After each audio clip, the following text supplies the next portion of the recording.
Muitas pessoas têm tido seus sonhos destruídos pela falta de confiança absoluta em Deus.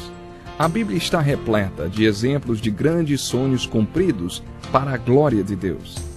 Encontro com a Palavra é um programa escrito pelo Dr. Dick Woodward e narrado por Pastor Edson Bruno.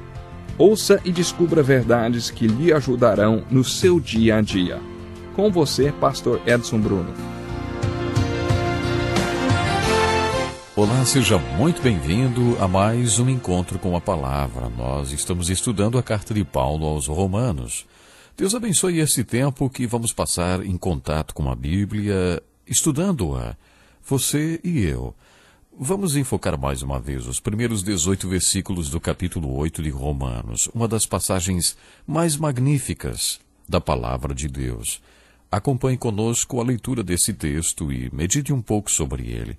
Diz assim: portanto, agora já não há condenação para os que estão em Cristo Jesus, porque, por meio de Cristo Jesus, a lei do Espírito de vida me libertou da lei do pecado e da morte. Porque aquilo que a lei fora incapaz de fazer por estar enfraquecida pela carne, Deus o fez enviando o seu próprio Filho à semelhança do homem pecador como oferta pelo pecado. E assim condenou o pecado na carne, a fim de que as justas exigências da lei fossem plenamente satisfeitas em nós, que não vivemos segundo a carne, mas segundo o Espírito. Quem vive segundo a carne tem a mente voltada para o que a carne deseja, mas quem vive de acordo com o Espírito tem a mente voltada para o que o Espírito deseja. A mentalidade da carne é morte, mas a mentalidade do Espírito é vida e paz. A mentalidade da carne é inimiga de Deus, porque não se submete à lei de Deus, nem pode fazê-lo. Quem é dominado pela carne não pode agradar a Deus. Entretanto, vocês não estão sob domínio da carne, mas do Espírito, se de fato o Espírito de Deus habita em vocês. E se alguém não tem o Espírito de Cristo, não pertence a Cristo. Mas se Cristo está em vocês, o corpo está morto por causa do pecado, mas o Espírito está vivo por causa da justiça. E se o Espírito daquele que ressuscitou Jesus dentre os mortos habita em vocês, aquele que ressuscitou a Cristo dentre os mortos também dará vida a seus corpos mortais, por meio do seu Espírito que habita em vocês. Portanto, irmãos, estamos em dívida, não para com a carne, para vivermos sujeitos a ela. Pois se vocês viverem de acordo com a carne, morrerão. Mas se pelo Espírito fizerem morrer os atos do corpo, viverão. Porque todos os que são guiados pelo Espírito de Deus são filhos de Deus. Pois vocês não receberam um espírito que os escravize para novamente temerem, mas receberam o Espírito que os adota como filhos, por meio do qual clamamos, Abba, Pai. O próprio Espírito testemunha ao nosso Espírito que somos filhos de Deus. Se somos filhos, então somos herdeiros, herdeiros de Deus e co-herdeiros com Cristo, se de fato participamos dos seus sofrimentos, para que também participemos da sua glória. Considero que os nossos sofrimentos atuais não podem ser comparados com a glória que em nós será revelada. Agora, Paulo passa a falar sobre a glória que será revelada em nós.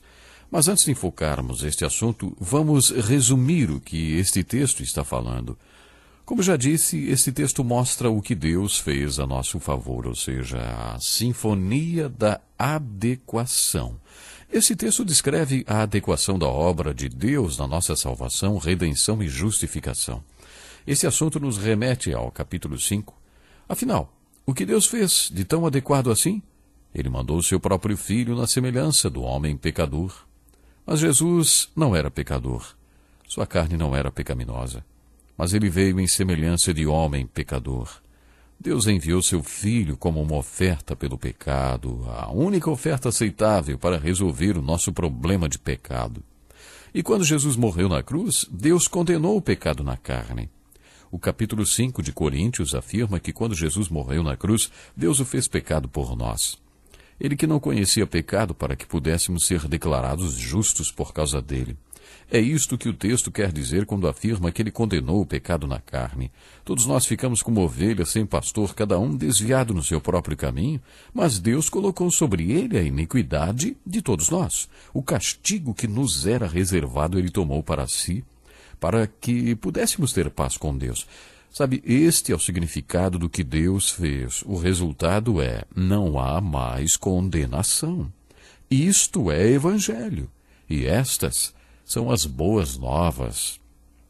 Também descobrimos nesta sessão da carta a adequação do que Deus pretendia. O que Deus pretendia?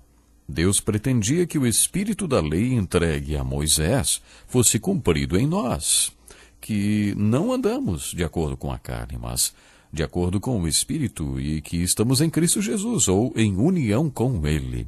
Tudo isto é uma questão de estar na carne ou estar no Espírito. Estar em Cristo é a mesma coisa de estar no Espírito. Mas Deus pretendia que andássemos de acordo com o Espírito e não de acordo com a carne. Deus quer que estejamos em Cristo para que Ele possa restaurar o propósito que tinha para nós quando nos criou. Você se lembra qual era este propósito? E qual era o seu propósito em nos salvar? Bom, nós temos uma visão da salvação muito egoísta. Queremos sempre saber o que vamos ganhar. Não é verdade? Queremos saber o que vamos ganhar quando entrarmos para esta vida. Quando nós deveríamos perguntar era o que Deus ganha, o que Deus está ganhando. Por que Deus salvou o homem, hein? Só para que o homem fosse salvo? A resposta é: Ele salvou o homem para que os seus propósitos soberanos para o homem fossem cumpridos, aqueles propósitos que foram adiados lá atrás, no capítulo 3 de Gênesis. Uma terceira observação em relação à sinfonia da adequação é que as Escrituras falam sobre a adequação da provisão de Deus. Qual foi a provisão de Deus para que tudo isso acontecesse?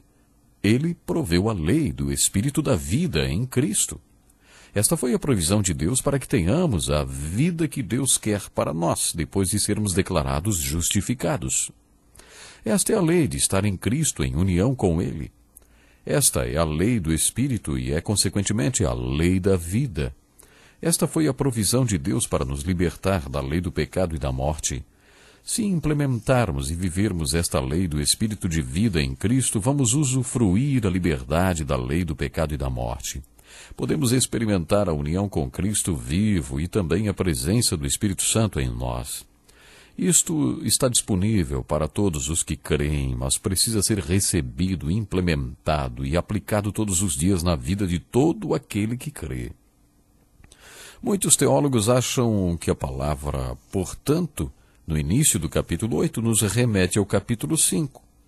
Quando reflito um pouco sobre este portanto, concluo que além de nos remeter ao capítulo 5, também é um acréscimo a tudo que Paulo falou nos capítulos 6 e 7. No capítulo 5, Paulo falou sobre a lei do Espírito de vida em Cristo e anunciou o nosso acesso à graça de Deus. Mas neste capítulo ele falou apenas sobre o acesso à graça. No capítulo 6, Paulo explicou o que significa estar em Cristo, sermos batizados no Cristo vivo, em união com Cristo vivo, em um relacionamento com Ele. Ele disse que somos unidos com Ele na sua morte e na sua ressurreição. No capítulo 7, Paulo falou que estamos casados com Jesus. Você se lembra disto? Ele disse que a lei é como um cônjuge que morreu e por isso estamos livres, como uma mulher viúva, para nos casarmos.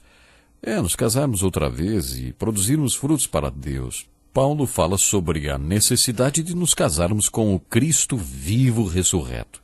Você deve estar lembrado que comentamos o seguinte: não são apenas o padre e a freira que se casam com Cristo, não são apenas os celibatários que se casam com Cristo. Esta deve ser a experiência de todo cristão.